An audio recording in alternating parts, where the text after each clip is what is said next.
Bismillahirrahmanirrahim. Welcome to my YouTube channel. Hello students. Today I will discuss about definition of order ideal. What is order ideal? Definition is let R be a commutative ring with unity and M be an R module.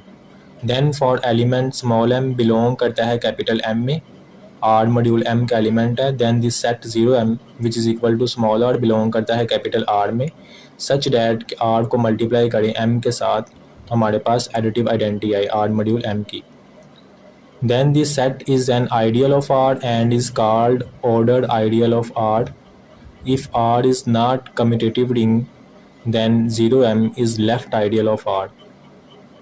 R हमारे पास कोई ring हो और ये commutative ring हो, यानी कि multiplication के लिहाज से कम्यूटेटिव प्रॉपर्टी होल्ड करे R के अंदर और मल्टीप्लिकेटिव आइडेंटिटी भी एग्जिस्ट करती हो, देन हम इस सेट को, ये सेट किस तरह बनाए, ये R के वो तमाम एलिमेंट्स, रिंग के वो तमाम एलिमेंट्स जिसको मल्टीप्लाई करें R मॉड्यूल M के एलिमेंट के साथ तो हमारे पास एडिटिव आइडेंटिटी आए, तो इस सेट को हम कहेंगे कि ये हमारे पास आइडियल है R का और ये ऑर्डर्ड आइडियल कहलाएगा R का.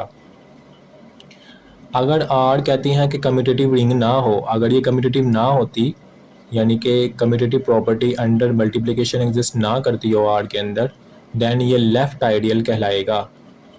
यानी कि ये R का जो एलिमेंट है वो लेफ़्ट साइड से ऑपरेट होगा तो ये लेफ़्ट आइडियल इसे कहेंगे. अगर ये कम्यूटेटिव रिंग हो तो फिर ज़ाहिर सी बात है राइट साइड से भी हम ऑपरेट कर सकते हैं इस एलिमेंट को रिंग के, जिससे हमारे पास एडिटिव आइडेंटिटी आ सकती है. इस सेट को हम कहेंगे कि ये हमारे पास ऑर्डर आइडियल है R का. इसके रिलेटेड आगे एग्जांपल है, let M be an R module and small m belong करता है कैपिटल M में, be a fixed element of M. Show that this set 0m in which small r belong करता है capital R में, such that R को multiply करें R module M के element के साथ हमारे पास एडिटिव आइडेंटिटी आई R मॉड्यूल M की. Then this set is a left ideal of R. ये हमने प्रूव करना है कि M हमारे पास कोई R मॉड्यूल है और स्मॉल m जो है वो कैपिटल M का एलिमेंट है और ये फिक्स्ड एलिमेंट है, और हमने ये शो करना है ये जो सेट है ये लेफ़्ट आइडियल है R का. इस सेट को हम प्रूव करना चाहते हैं कि ये लेफ़्ट आइडियल है R का. तो प्रूफ की तरफ बढ़ते हैं. We have to show that this set 0m is left ideal of R.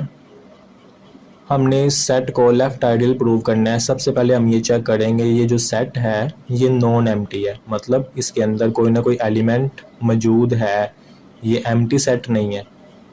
उसके लिए देखें, सिंस ये हम जानते हैं कि जो रिंग है इसमें एडिटिव आइडेंटिटी तो मौजूद होती है 0R, ये एडिटिव आइडेंटिटी है रिंग की, ये बिलोंग करती है रिंग में. अगर इस एडिटिव आइडेंटिटी को R मॉड्यूल M के किसी भी एलिमेंट से मल्टीप्लाई करें तो हमारे पास एडिटिव आइडेंटिटी आती है R मॉड्यूल M की. ये प्रॉपर्टी के मतलब भी आप जानते हैं, फर्स्ट लेक्चर में ये मैंने ये डिस्कस किया, सेकंड लेक्चर में या फर्स्ट में प्रॉपर्टीज़ ऑफ मॉड्यूल मैंने डिस्कस की थी कि रिंग की एडिटिव आइडेंटिटी को R मॉड्यूल M के किसी भी एलिमेंट से मल्टीप्लाई करें तो हमारे पास एडिटिव आइडेंटिटी आएगी R मॉड्यूल M की, तो ये हम जानते हैं. तो 0R को जब हम R मॉड्यूल M के किसी भी एलिमेंट से मल्टीप्लाई किया तो हमारे पास एडिटिव आइडेंटिटी आ गई. तो बेसिकली ये जो 0R है ये बिलोंग कर गया इस सेट में, 0m सेट में. इस सेट में किस तरह के एलिमेंट पड़े हुए थे, सेट में वो तमाम एलिमेंट्स पड़े हैं जिसको मल्टीप्लाई करें R मॉड्यूल M के साथ तो हमारे पास एडिटिव आइडेंटिटी आए. यानी कि R जो है अगर रिंग का एलिमेंट है, R को मल्टीप्लाई करें R मॉड्यूल M के एलिमेंट के साथ तो एडिटिव आइडेंटिटी है, इसका मतलब R बिलोंग कर जाएगा इस सेट में, 0m सेट में. तो बिल्कुल इसी तरह ये जो रिंग की हमने एडिटिव आइडेंटिटी ली, इसको R मॉड्यूल M के एलिमेंट से मल्टीप्लाई किया तो हमारे पास R मॉड्यूल M की एडिटिव आइडेंटिटी आ गई, जिससे हमें पता चला कि ये जो 0R है ये बिलोंग कर जाएगा 0m सेट के अंदर. तो इससे पता चला कि एडिटिव आइडेंटिटी इसमें बिलोंग करेगी। इसका मतलब ये क्या हुआ कि नॉन एम्प्टी हो गया। नॉन एम्प्टी होने का मतलब कम से कम एक एलिमेंट तो इसमें मौजूद होगा जो कि एडिटिव आइडेंटिटी होगी। 9 सेकंड जो है हम ये प्रूव करेंगे कि ये जो सेट है ये आइडियल है। तो आइडियल की जो फर्स्ट कंडीशन है I1 लेट हम कर लें कि दो एलिमेंट हैं R S, ये बिलोंग करते हैं इस सेट में 0M सेट में।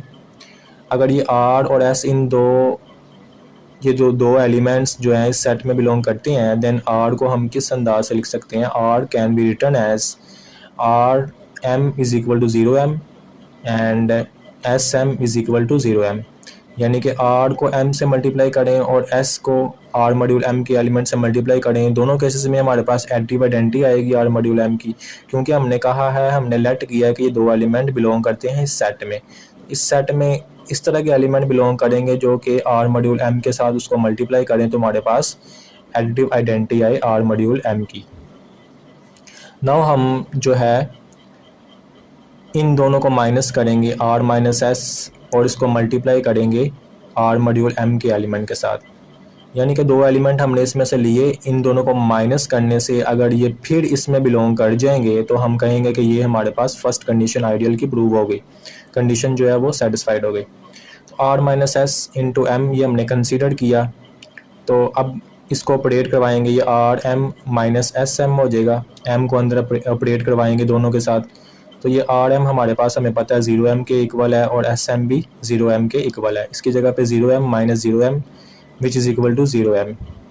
तो इससे पता चला कि R माइनस S को हमने R मॉड्यूल M के एलिमेंट के साथ मल्टीप्लाई करवाया तो इसका आंसर हमारे पास 0M आ गया। तो इसका मतलब R माइनस S ये बिलोंग कर जाएंगे 0M में, इस सेट के अंदर बिलोंग कर जाएंगे, क्योंकि हमारे पास कंडीशन जो है वो सेटिस्फाइड हो गई। सेकंड, हमारे पास आइडियल की कंडीशन के मुताबिक हम लेट कर लेंगे कि एक एलिमेंट T है, ये बिलोंग करता है रिंग में, एंड स्मॉल r ये एलिमेंट बिलोंग करता है 0M सेट के अंदर।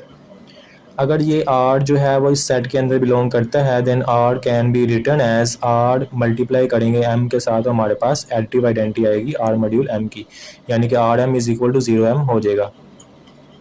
अब सेकंड कंडीशन के मुताबिक आइडियल की हमने T को मल्टीप्लाई करना है R के साथ, तो इसका आंसर भी बिलोंग करना चाहिए इस सेट के अंदर, यानी कि T को रिंग के एलिमेंट को इस सेट के एलिमेंट से जो हमने लेट किया है मल्टीप्लाई करवाएं तो इसका फाइनल आंसर जो है वो बिलोंग करना चाहिए इस सेट के अंदर, फिर ये सेकंड कंडीशन आइडियल की प्रूव होगी। तो सेकंड कंडीशन के लिए हमने ये कंसीडर किया TR। अब TR को हमने पहुंचाना है 0M इस सेट के अंदर, तो TR को कंसीडर किया और इसको मल्टीप्लाई करेंगे R मॉड्यूल M के एलिमेंट के साथ, यानी कि TR को हमने R मॉड्यूल M के एलिमेंट से मल्टीप्लाई करवाया और इस पे हम ब्रैकेट्स चेंज करेंगे। ये हमारे पास RM के ऊपर ब्रैकेट आ जाएगी बाय एसोसिएटिव प्रॉपर्टी के ज़रिए, क्योंकि R मॉड्यूल M में जो है एसोसिएटिव प्रॉपर्टी भी होल्ड करती है और क्लोजर प्रॉपर्टी भी होल्ड करती है, इसकी वजह से हमने इसको इसमें लिखा। और भी RM जो है वो हमें पता है 0M के इक्वल है, इसकी जगह पे 0M आ जाएगा। T को इससे मल्टीप्लाई करेंगे हम, हमारे पास जो है वो 0M आ जाएगा, एडिटिव आइडेंटिटी आ जाएगी R मॉड्यूल M की।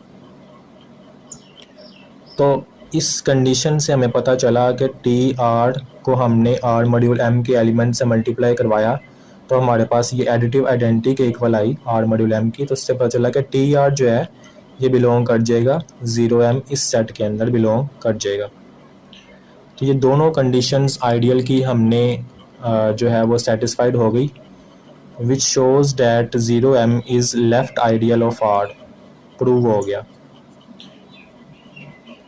सो स्टूडेंट्स, हमने आज के लेक्चर में जो है वो डेफिनेशन पढ़ी कि ऑर्डर्ड आइडियल किसे कहते हैं, और उसके रिलेटेड हमने कोई एग्जांपल सोल्व की कि इस सेट को हम जो है वो लेफ़्ट आइडियल R का हमने प्रूव किया कि ये किस तरह होता है लेफ़्ट आइडियल ऑफ R। इसके लिए दो कंडीशन थी I1 I2। सबसे पहले हमने इसको नॉन एम्प्टी शो किया, फिर हमने दो कंडीशंस आइडियल की वो सेटिस्फाइड करवाई हमने। तो इससे पता चला कि ये जो सेट है ये लेफ़्ट आइडियल है आर का। सो स्टूडेंट्स, आपको आज के लेक्चर की अच्छी तरीके से समझ लग गई होगी। इस वीडियो को लाइक कर दीजिएगा और चैनल को सब्सक्राइब कर दीजिएगा। खुदा हाफिज़।